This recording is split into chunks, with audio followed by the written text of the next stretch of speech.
It is the murder case that has riveted Cape Cod for more than 4 years now. Fashion writer Christa Worthington stabbed to death in her Truro home. Tomorrow, testimony could begin in the trial of Christopher McCowan. Just 4 of 16 seats on the jury remain unfilled after 2 days of jury selection. Tonight, News Center 5's Amalia Berreta talks with a local author about the many controversies connected with this case and how they might affect the trial.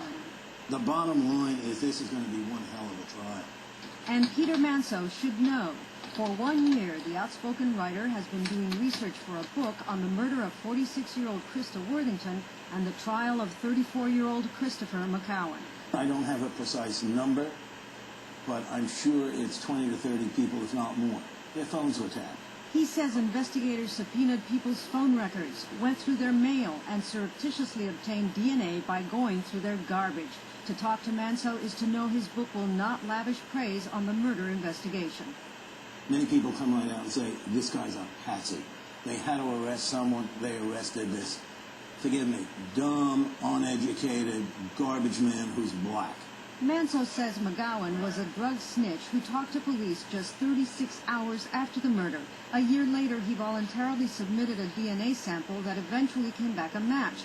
District Attorney Michael O'Keefe announced the charges, and they included aggravated rape. All the DNA shows is that Chris McCowan had sex with Christa Worthington. From what I'm told, the autopsy does not indicate rape.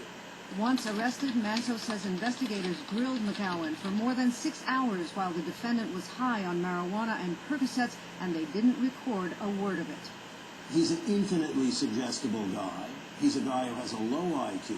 From what I understand, this guy would confess, to owning the Brooklyn Bridge if you leaned on him long enough. Manso, who 4 years ago authored the controversial book entitled P-Town, Art, Sex, and Money on the Outer Cape, also won't be writing flattering things about the Worthington family, especially cousin Jan.